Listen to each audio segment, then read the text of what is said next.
Up next on Scenic Stops, we're enjoying a tour and a taste at a local winery here in Northwest Ohio. Come along with me when we discover the art of winemaking here at Chateau Tebeau in Helena, Ohio. In Allen County, we find a small park with some rather large exhibits, all to preserve our railroad and military history. We'll take you there when we visit Harrod, Ohio. Then, she's not a typical photographer. Amy Leibrand says she loves to experiment, so we'll see why her artwork will invite you to play. And for your sweet tooth, we bring you the story of a chocolate candy company in West Liberty. Yum! So stay right there because our tour will start in just a moment here on Scenic Stops.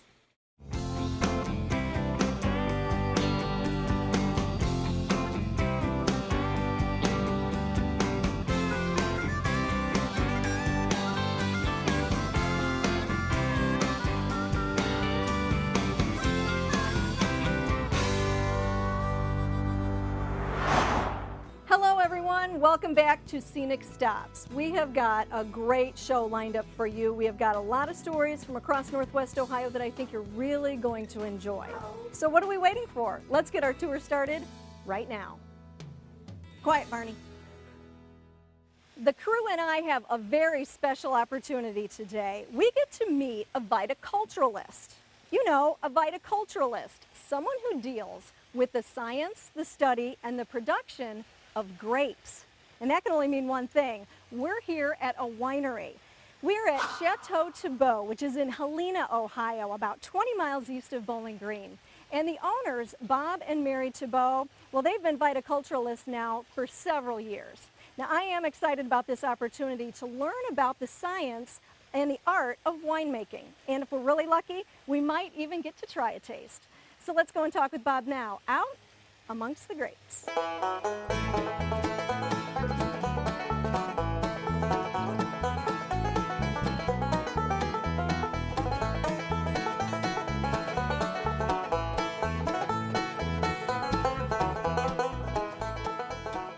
Well, Bob, thank you so much for having me and the crew here today to walk amongst your vineyard. Well, my wife and I were very happy to have you here today, and we were glad to hear you were coming to interview us about our vineyard and our winery. We're real happy about it. What a unique opportunity, and I feel very privileged. So first of all, I want to know, when did you first realize that you wanted to become a viticulturalist? Well, it all kind of came together when we were transitioning from a previous business to a life unknown. I was a winemaker for years, like 35 years, as a home winemaker, and we just started looking at our property here, our 36 acres, and thought, could this property produce an income for us for our retirement? And we started knocking around ideas about what we wanted to do, and the vineyard and the winery seemed like something that we would like to do because we were very interested in wine and the wine lifestyle and everything. So it came down to putting in a vineyard. And we thought, well, if the vineyard is too much for us to handle and we just can't handle it, we'll just have a lot of grapes to make home wine with.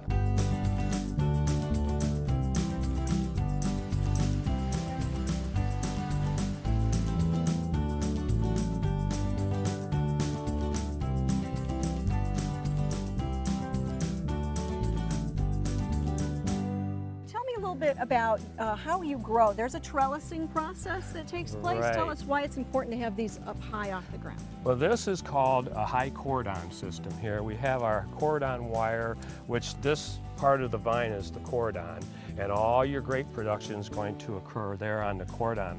And the grapes themselves tell you what trellis system they want to be on, because Frontenac tends to grow up and then it falls over. Okay, so it likes to be on a high cordon where it just umbrellas over, and we try to comb the grapes down, the leaves, to keep them from tangling all together and everything. And then our second system is over on the other vines, which is a vertical shoot positioning system we call VSP. And the cordon wire is here at about 32 inches up, and then we have every foot from there, we have 2 catch wires. And those catch wires, we tuck the grapes because they like to grow up. And so we tuck them into that catch wires, and it makes a big, tall curtain of leaves to collect sunlight and produce nice grapes.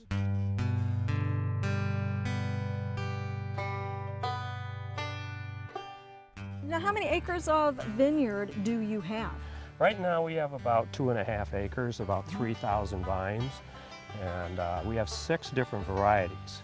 We have what we had here, the Frontenac, the Pinot Gris, the Noret, Treminat, and on the other south vineyard down here we have Cabernet Franc and also Vignoble. And we have 3 whites and 3 reds. So Bob, you not only grow the great grapes here at your vineyard, but you also do the fermentation process as well? Right, in our new production room that we just built on last year. So tell me about that. How does all of that work? Well, when we take the grapes from the vineyard, we go to the crush pad and we'll go ahead and weigh all the grapes so we know how much product we produced. And then we'll go ahead and put it into what was called the crusher destemmer. And what that does is it takes the grapes and pops them open so they can accept the yeast for fermentation, and also lets go of all the different flavor nuances inside the grape. And then it drops down into another chamber, and there are paddles inside of it that knock all the grapes off of the stems, and then they go down into the vat that we're going to ferment them in. And then once the fermentation is like 90% complete, we'll go ahead and press those grapes out and finish the fermentation in either stainless steel or oak barrels, whichever we decide we want to use.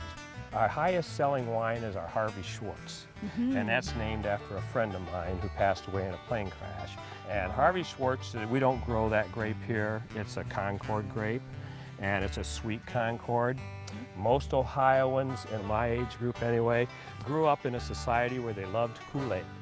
So they want their wine to be sweet and taste like Kool-Aid. Well, let's see, we've seen the grapes growing in your vineyard and the production, so now I think it's time to maybe have a taste. What do you think? I love tasting wine. Yeah, That's why I got in this business. Let's go try some now.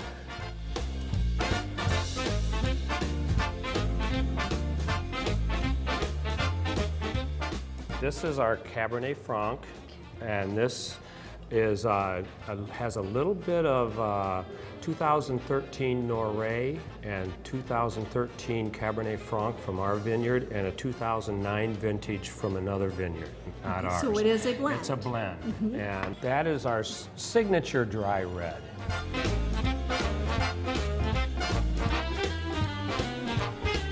Well, I know you have music sometimes and food that you serve. Of course, you have to have a little food when you have your wine and your beer. So you seem to have a good business going here and doing it, thriving right here in Northwest Ohio. Right. And it has been such a pleasure to be here today. Thank you to you both for having us. Shall we cheers? Salute.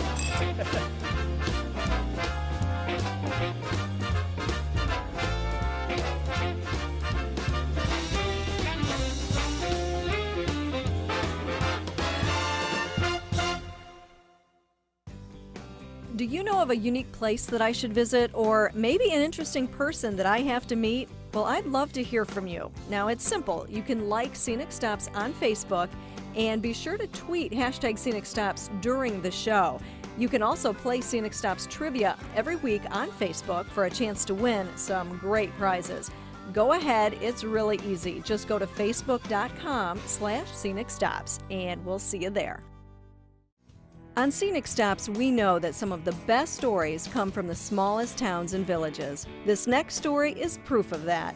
In Harrod, Ohio, there's a special park which was created in memory of all veterans, and it also preserves our railroad heritage as well.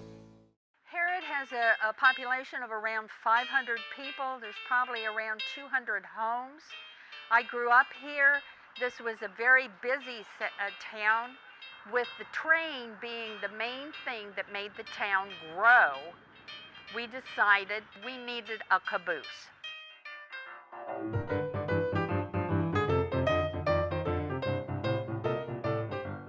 When the railroad came through, they bought their lumber from a family south of town by the name of James Harrod and his son.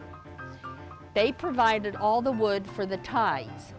So when they built the depot, they put Harrods with the S for the father and the son.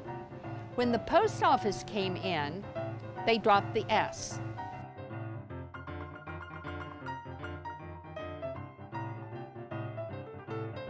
Harrod was incorporated in 1889. So that meant in 1989 we would have our centennial. We kind of put the word out in town that we would, maybe have a historical society of some sort. And we did. We got a lot of response from the older community here in Harrod. That's how the Historical Society started. My girlfriend and I grew up here. Her name is Lucy Weingartner-Levitt. She had connections in New York. She was one of these people that she just picked up the phone and called. So she got on the horn and she got us a caboose out of the New Jersey yard. It was sent up here, and the caboose that we have now actually worked in the Lima area. It's a workman's caboose. We got permission to paint it as an Erie because it was not an Erie, it was a CSX. If we had not got it, it would have been sold for scrap. The Shea engine was made right here in Lima. Ephraim Shea was the designer of the Shea engine. It's a 1905 Shea engine. It was built for Tioga Lumber Company in Cass, West Virginia. We were able to get this through John Keller, who was associated with the Allen County Museum. This was at the Lima Locomotive Works. They were selling the Lima Locomotive Works, and all of that stuff was going to be scrapped out.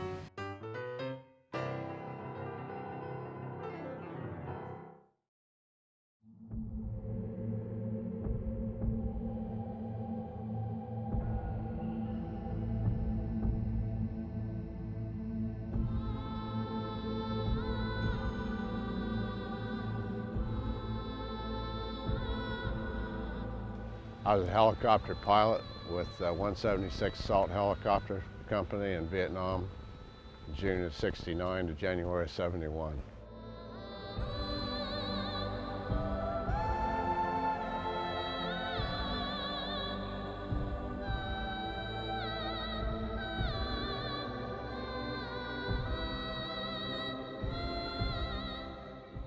I'd drive through town and notice some friends of mine were working on the railroad park over there. We had a caboose initially, and they would be working on that, and the more I saw them, the more I thought that maybe I'd like to get involved and maybe see about putting something up for the veterans.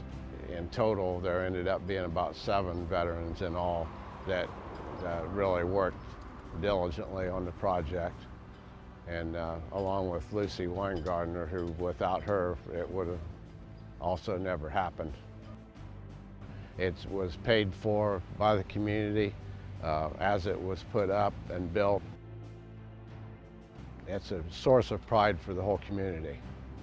Drive by and there'll be cars sitting here or people walking around through the park pretty much at all times of the day.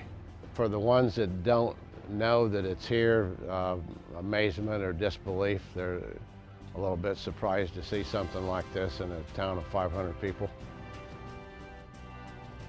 There's times when it gets pretty emotional. I have friends, a crew of 4 is still missing in Laos, and there's not a day goes by that we don't think about it. I'd like people to remember our POWs and our missing in action. To me, it's a source of remembrance for the people that helped build it that aren't here, and the ones that still are, and all the veterans that have passed before us. We would welcome all visitors to come and walk through the park and enjoy it and remember the veterans. We always like to feature artists here on Scenic Stops. Next, we meet a uniquely talented photographer who loves to manipulate images, and as a result, she's become a leader in the global mobile photography movement. She tells us how her vivid dreams are an inspiration. We travel a little beyond Northwest Ohio now for her story from member station WOSU in Columbus. Standalone Productions.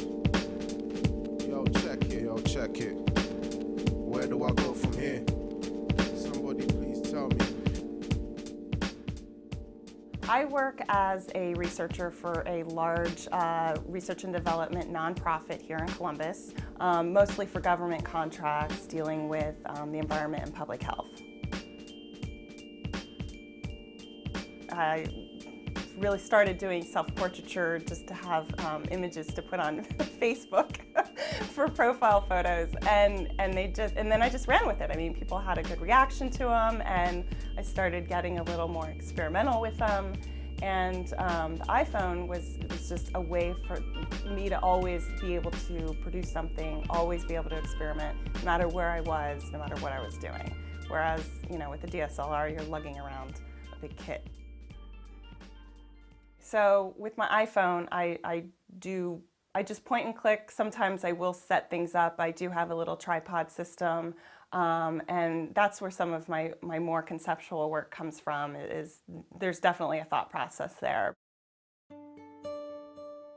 I would describe myself as an image manipulator. I don't consider myself a photographer because most of what I do is after I take a shot. The post-production for mobile photography is pretty complex with my work. Almost all of my images are 2, 3, 4, 5 images combined into one. I do a lot of superimposing. You know, for the most part, I try to do as much as I can in the field, so to speak. So sometimes I'll put like, you know, I'll shoot through bottom of a glass, or I'll put pantyhose on top of the lens or something like that to give it more realistic atmosphere versus just applying a filter, though I do use a lot of apps. My work has evolved quite a bit this past year. I was exploring new ways to display my artwork, and one of the things I've been doing lately is transferring images onto wood. And then that developed into taking scrap wood and creating these mechanical interactive pieces where I'm inviting the viewer to touch them, to play with them, to maybe pull on something to reveal a hidden image. If you really look at my work, if you know my work, it's actually a pretty straightforward evolution. My images themselves invite the viewer to interact with them just because they're kind of they're narrative and they're storytelling, and everybody who looks at my work gets something completely different out of them. For example, I have an image I recently did where it was shot from the floor and you just see feet dangling over the floor. And I've heard everything from she's hanging, to she's jumping for joy, to she's floating, to she's, you know, disappearing, and people have always interacted with my work in that way. So to move on to actually physically interacting with my work seemed like a logical progression for me. I have very vivid dreams, and I keep a notebook beside my bed, and every night before I go to bed, I get on Pinterest for about 10 or 15 minutes, and the inspiration just comes from everywhere. It could be a picture of a forest, it could be, I don't know, a donut, it could be anything. When I look at Pinterest and get that inspiration right before bedtime, then I tend to dream a little bit more. And then when I wake up in the morning, I sometimes have a concrete idea of what I want to do. I am not making art every day. I wish I was making art every day, but the inspiration comes and goes. I'm shooting photographs every day. Now, whether I do anything with them or not is a whole other story. People are always surprised when they learn that I'm in the sciences and not in the arts. I have so many ideas. I don't even know what's next. It's just whatever hits me at the moment. Somebody please tell me what now. Despite the amount of times I've been knocked down, my feet keep trotting on somehow, but I'm feeling a little lost now. Somebody please tell me what now. Coming up, we have a very tasty story, and it involves chocolate. Do I really need to say anything more? That sweet story is next. We like to end the show on a sweet note, and we found no better way than with chocolate. Here in Northwest Ohio, there's a family-owned company that has been making delicious chocolate candy for nearly 60 years in West Liberty.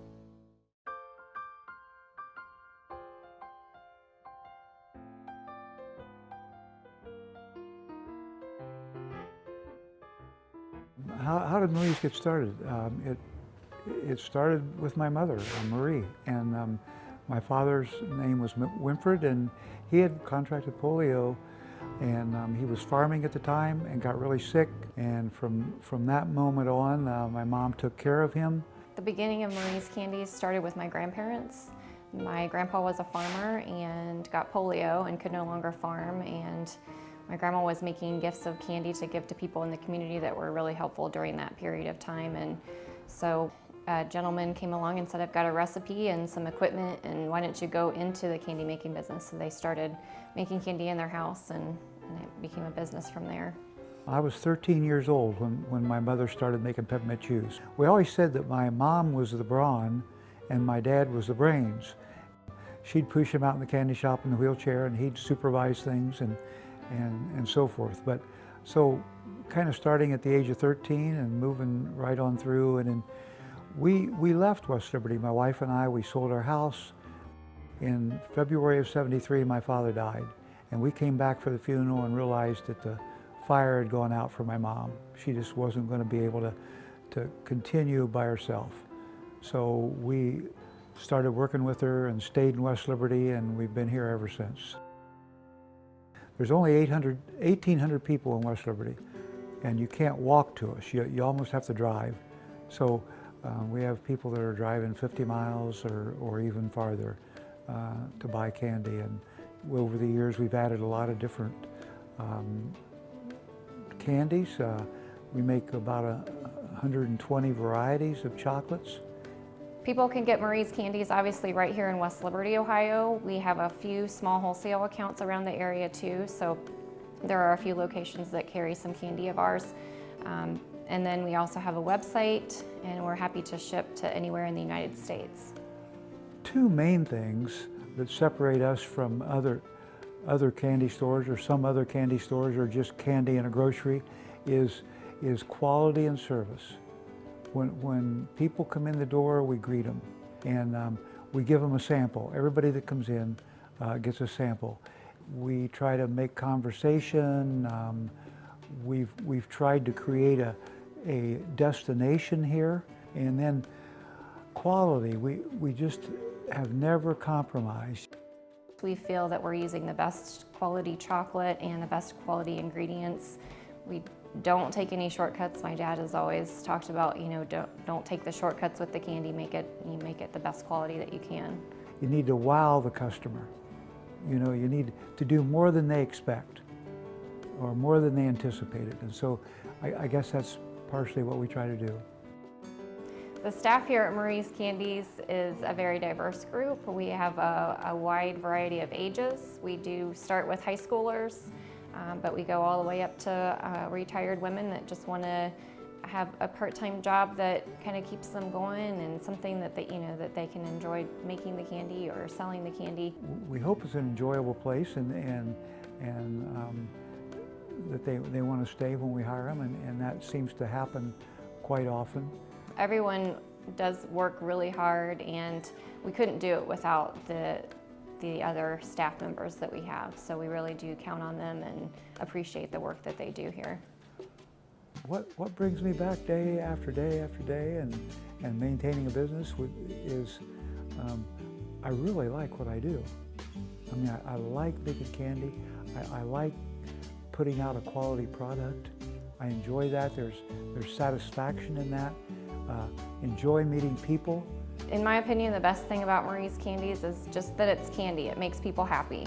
People come in and they get a sample, and the chocolate puts a smile on their face, and candy is a lot of fun. It definitely makes people happy and makes them feel good. So it's a fun thing to sell. There is a lot of satisfaction, and I don't know if you'd say pride in doing something well, in accomplishing something. in continuing something that your parents did? It means a lot to me to be part of a family business and to be a third generation in the business. At this point, we have 2 children in the business, a daughter and a son, and that's exciting to see them want to carry the business on, and so we're working through that process. I'm very proud of the beginnings of the business and just the really hard work that my grandparents put into it, and all the years that my parents have spent building it. I'm very proud to be part of that and hope that I can continue and make it a success in the years to come. We just want to continue serving up the best chocolates around, serving the community, and being a unique place for chocolates and gifts.